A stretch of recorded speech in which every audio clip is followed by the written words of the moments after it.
In this video, I'd like to talk about the math question of the day for April 5th, 2023. And with this problem, we need to calculate the distance between these two given points. So to answer a question like this, you will need some understanding of geometry. And at this point, go ahead and pause the video, see if you can work through this on your own. And when you're ready, unpause the video and we can go through this together. Now, assuming that you have attempted the problem, let's start working through it. And if you do have suggestions for future questions of the day, feel free to leave those as comments.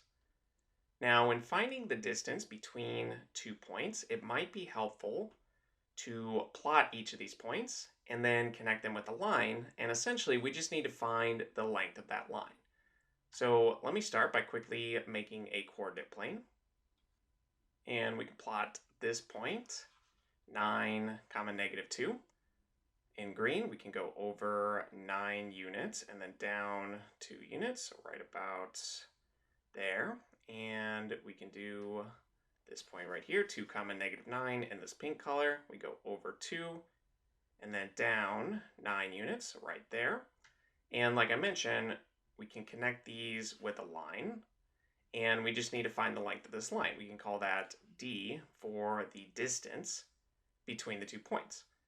And there are 2 main approaches that we can use, though really they're basically the same approach.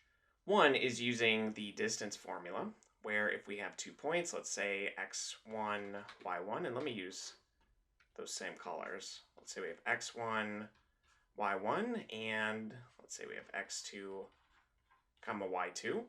Then the distance between the 2 points is the square root of the difference between each of these coordinates, the difference between the x values, and we square that, and we add the difference between the y values, and we'll square that. So let's say we have x2 here and y2 here, and we have x1 here and y1 here.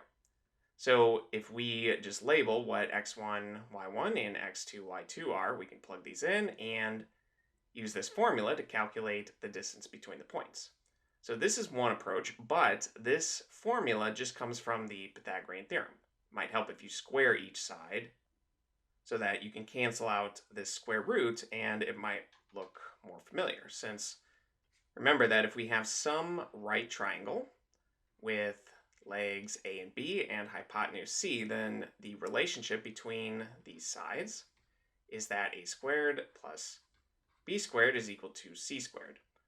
So in some sense, this is our hypotenuse squared, this is maybe a squared, and this is maybe b squared. But we can see that by looking at this picture. If we draw a right triangle here, we can drop a line that is perpendicular to the x-axis, and we can draw a line from here that is parallel to the x-axis, and those will meet at a right angle. And this vertical distance here, this is just the difference between the y values. We can say that point right here has a y value of -2. This point right here has a y value of -9. So the difference between the y values is 7 units. If we subtract them and find their absolute value, we will determine that this length right here is 7. And we can do the same for the x values. This coordinate right here has an x value of 9, where this coordinate here, this pink one, has an x value of 2. And again, we can see that their difference, the length of this line, is 7. If we subtract, and we can just use the absolute value so that the order doesn't matter. But in both cases, you will end up with the exact same result, since this formula really just comes from this process here, but looking at it more abstractly. Instead of having specific x values, you would have, let's say, x1 and x2, and same for the y values. You would have y1 and y2, and you can plug those in. So let me make just a little bit of room, and we can actually compute that distance, d. We can use the Pythagorean theorem here. We have that 7 squared plus 7 squared is equal to d squared. This is 49 plus 49, which is 98, or we can rewrite it as twice 49. And the reason that we may want to do this is now we're going to take a square root, and we can actually take a square root of 49. Since we have a product here, we can break this up into the product of two square roots, and the square root of 49 is just 7, so that this is d. Let me rewrite that. We have d is equal to 7 multiplied by the square root of 2. But like I mentioned, if we wanted, we could also use this distance formula, and that might be a way to check. We just need to label which points are which. We can call this x1 and this y1, and over here we have x2 and y2. So let's plug in our values here. We have that d is equal to the square root of x2, which is 2, minus x1, which is 9. We will square that.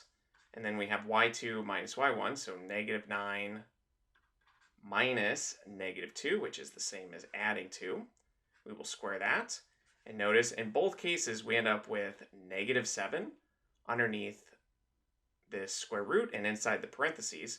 But when we square negative 7 times negative 7 is positive 49. We get 49 plus 49, or we have twice 49, and that was exactly what we found here, and we were able to simplify that since we can take the square root of 49, so that we get 7 multiplied by the square root of 2. So we can conclude that the distance between these 2 points is 7 root 2.